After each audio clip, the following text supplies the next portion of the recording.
This economic backwardness अभी भी है, मान लिया, डिस्पैरिटी भी है, मान लिया, we know this thing, but still per capita income जहां से हमने शुरू की थी 1947 में, उससे आज देखिएगा कहां तक पर कैपिटा है। जिस टाइम पे हमने स्टार्ट किया था, शुरू किया था 1947 में, उस टाइम पर देखिएगा मेटल रोड की डेंसिटी देखिएगा। जिस टाइम पे हमने शुरू किया था उस समय मैन्युफैक्चरिंग का कंट्रीब्यूशन देखिए और आज के दिन मैन्युफैक्चरिंग सेक्टर का कंट्रीब्यूशन देखिए। जिस टाइम पे हमने शुरू किया था उस टाइम पे लिटरेसी देखिएगा और आज के दिन लिटरेसी देखिएगा। जिस टाइम पे हमने शुरू किया था उस टाइम पर एवरेज जो एज थी, एवरेज लाइफ एक्सपेक्टेंसी थी, वो कितनी थी और आज के दिन कितनी है। जिस टाइम पे हमने शुरू किया था उस टाइम पर हेल्थ पैरामीटर क्या थे, इन्फेंट मोर्टेलिटी रेट क्या था, मैटरनल मोर्टेलिटी रेट क्या था, वो चेक करिए और आज के दिन देखिए। Friends, we not only survived but we also prove them wrong. और आज भारत प्रगति के रास्ते पर अग्रसर है और विश्व गुरु बनने का सपना देखता है। जय Hind, I am Sanjeev and welcome to the Unacademy. दोस्तों, जब भारत को आजादी मिली 1947 में, उसके जस्ट बाद ही जितने भी वेस्टर्न कंट्रीज हैं उन सब ने प्रिडिक्शन किया कि भारत 10 साल से ज्यादा सर्वाइव नहीं कर पाएगा और ये अलग अलग टुकड़ों में ही बट जाएगा अपने आप ही। Now why they commented this very particular statement for India, उसके पीछे कुछ रीजंस थे, उसके पीछे कुछ कारण थे। दो वी प्रूव्ड देम रॉन्ग, हमने उनको गलत साबित कर दिया और ये हमारी कुशलता है और ये हमारे लिए एक उपलब्धि भी है। अभी देखिए, they predicted this mainly because India faced so many challenges just after the freedom। और ऐसे कौन कौन से challenges थे उससे आज के सेशन में we are going to discuss now the 5 major challenges we as a nation witnessed and not only witnessed but हमने उन्हें सफलतापूर्वक संभाला, उन सभी समस्याओं को, और उनका निवारण किया। देखिए ऐसे कौन कौन सी समस्याएं थी, उनको एक एक करके डिस्कस करते हैं। चलिए, सबसे पहली समस्या, भाई सबसे पहली समस्या तो पार्टीशन की थी और उसी के साथ साथ कम्युनल वायलेंस।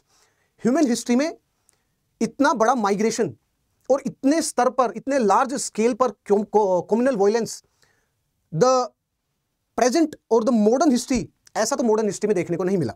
लगभग 2 करोड़ से ज्यादा लोग माइग्रेट हुए थे, इंडिया छोड़ करके कुछ पाकिस्तान गए और पाकिस्तान छोड़ करके इंडिया आए।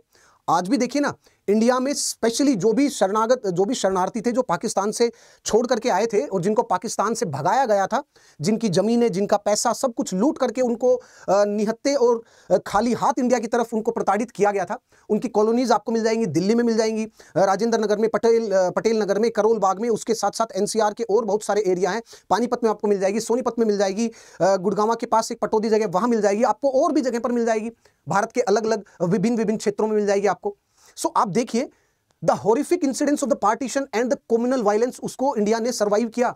Not only we survived from this very particular shock, बल्कि उसके साथ साथ हम आगे भी बढ़े, इस शॉक को भुला करके, इस सदमे को भुला करके, सहन करके हम आगे भी बढ़े। आर्थिक गतिविधियों को संभाला हमने, राजनीतिक जो भी उथल पुथल थी उन सबको, इस संदर्भ में उन सभी को हमने अच्छे से संभाला, despite the fact India is a very diverse country. याद रखिएगा, कम्युनल वायलेंस जिस स्तर पर हुआ था उसके बाद हमने भारत में भी कम्युनल वायलेंस को संभाल करके रखा कि नहीं होने देंगे इसको, उसको कंट्रोल करके रखा। सो that was the main challenge और जिसको हमने सक्सेसफुली टैकल किया। सो that was the first challenge. Now the second point is the integration of the princely state. ये भी बड़ा भयंकर था। Please have a look at the map of the India. जो भी आपको यहां येलो में दिखाई दे रहा है, these were the princely state at that time, और ये लगभग 560 और 562 के अराउंड रियासतें थी जो उस टाइम पर प्रिंसली स्टेट कहलाते थे। उसमें से कुछ बड़े प्रिंसली स्टेट्स थे जैसे कि जम्मू एंड कश्मीर, हैदराबाद, जूनागढ़, और भी कई प्रिंसली स्टेट्स थे।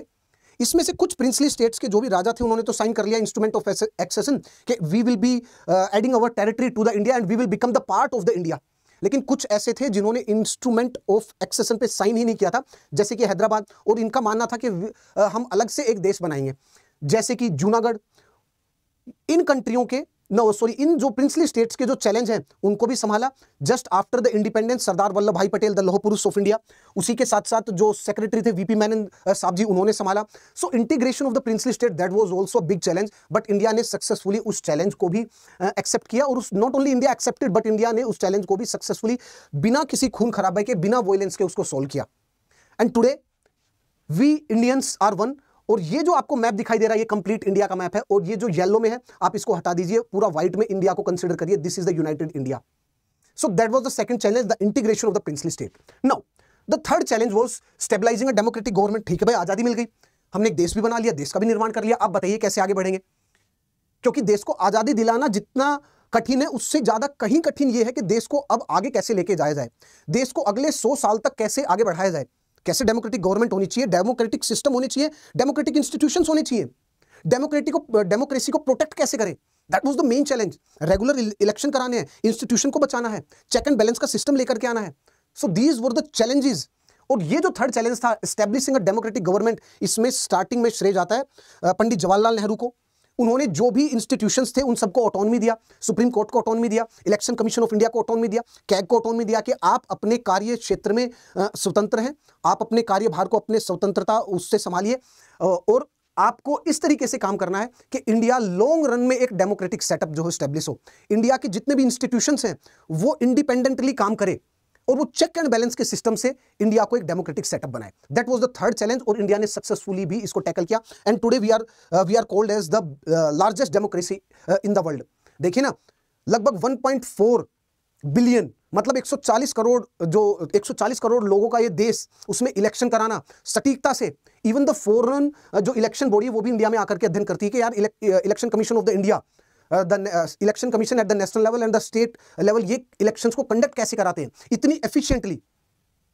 उसके लिए वो स्टडी के पर्पज से इंडिया में आते हैं, इस चीज का अध्ययन करने के लिए। So that's the third challenge and India have successfully tackled this third challenge and now we are established democratic setup. उसी के साथ साथ इकोनॉमिक बैकवर्डनेस, यस, इंडिया जब आजाद हुआ तब कितनी ज्यादा वो थी, भुखमरी थी, हमारी जो इकोनॉमी थी, अर्थव्यवस्था, वो इतनी स्ट्रांग नहीं थी, इतनी पावरफुल नहीं थी।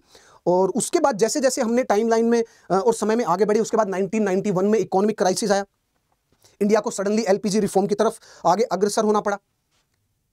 इंडिया के पास सिर्फ चंद हफ्तों के लिए जो है वो रिजर्व बचे थे, फॉरेक्स रिजर्व, कि इंडिया बाहर से क्रूड ऑयल को भी इंपोर्ट कर सके। This was the deplorable condition of अस।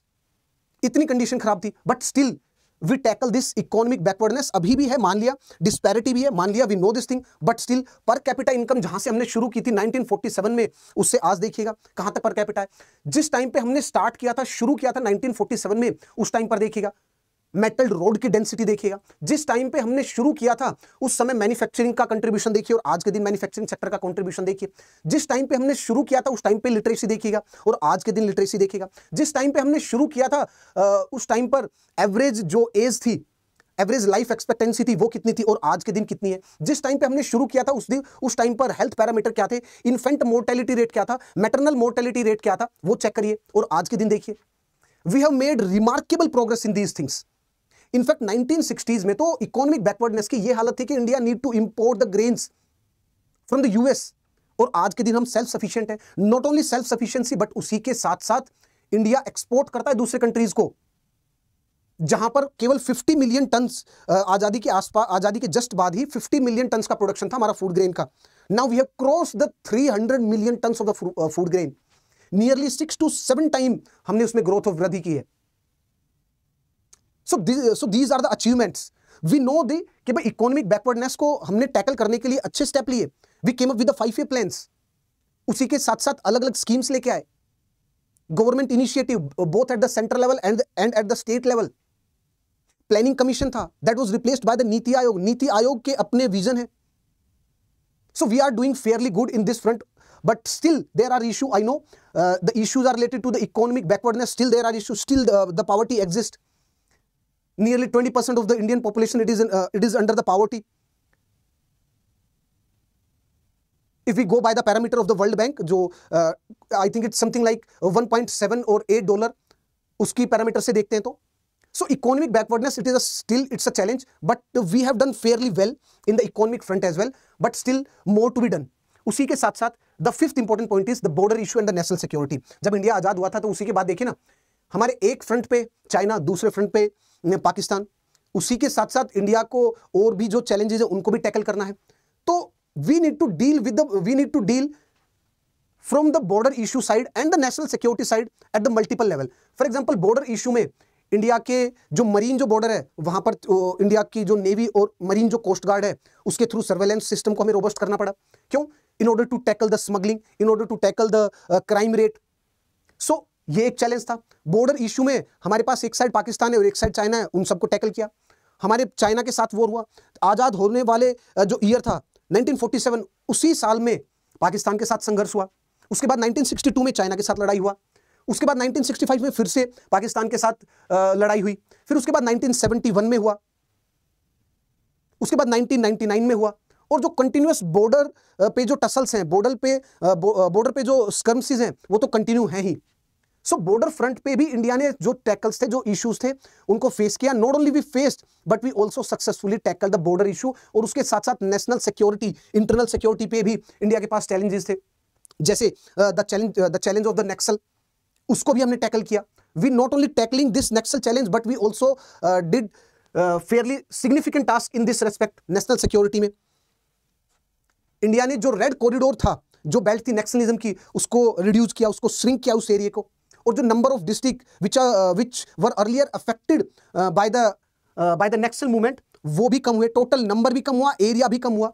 सो इसका मतलब जो ये फिफ्थ जो फ्रंट था, उस पे भी इंडिया ने अच्छा काम किया। So these were the 5 main challenges, और जिन चैलेंजेस को इंडिया ने सक्सेसफुली जो टैकल किया।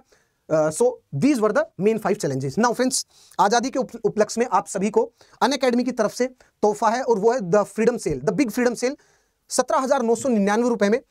एंड उस पर भी आपको डिस्काउंट मिल जाएगा if you are using this code SKY50।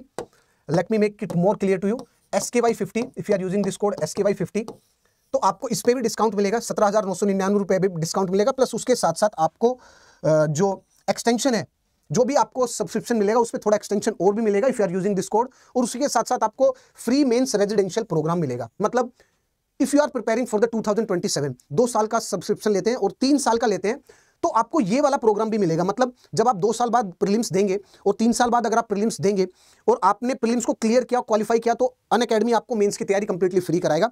आपको जहां भी रहना है, जैसे भी रहना है, आपको जो भी सब्सक्रिप्शन चाहिए, मतलब मेंस की गाइडेंस वगैरह सब कुछ फ्री में प्रोवाइड किया जाएगा। टेस्ट सीरीज, मेंटरशिप, सब कुछ आपको फ्री में प्रोवाइड किया जाएगा, इंक्लूडिंग द खाना पीना रहना सब कुछ। This is the 2 year residential programme, the main residential programme of the UPSC, जहां पर आपको lodging facility, boarding facility by the Unacademy, ये सभी चीज प्रोवाइड की जाएगी। मेंस टेस्ट सीरीज ये सब प्रोवाइड किया जाएगा। Strategic mentorship for the mains ये भी प्रोवाइड किया जाएगी। और dedicated offline mains subject wise preparation भी आपको कराई जाएगी for the mains purpose. And yes, आप वीडियो को पॉज करके बैच के बारे में भी देख सकते हैं। फॉर एग्जाम्पल, अगर आप 2026 की तैयारी करना चाहते हैं, तो 11 अगस्त को जो बैच है, दैट इज द आरंभ बैच, आप उसमें एनरोल कर सकते हैं और उससे जुड़ सकते हैं। अगर आप 2026 की तैयारी हिंदी माध्यम से करना चाहते हैं, तो आपके लिए प्रारंभ बैच है, ये भी स्टार्ट हो चुका है 11 अगस्त को। और उसी के साथ साथ अगर आप 2027 की तैयारी करना चाहते हैं, तो 12 अगस्त को बैच स्टार्ट हो चुका है। और ये बैच है इंग्लिश में, जहां पर आपको कंटेंट इंग्लिश में होगा और वे ऑफ डिलीवरी जो होगी वो ऐसे होगी जैसे हम बात कर रहे हैं। And yes, if you are using the code SKY50, आपको हर चीज में डिस्काउंट मिलेगा। So use this magic code. So friends, आज के लिए इतना ही, मिलते हैं नेक्स्ट सेशन में। टिल देन, जय हिंद फ्रेंड्स।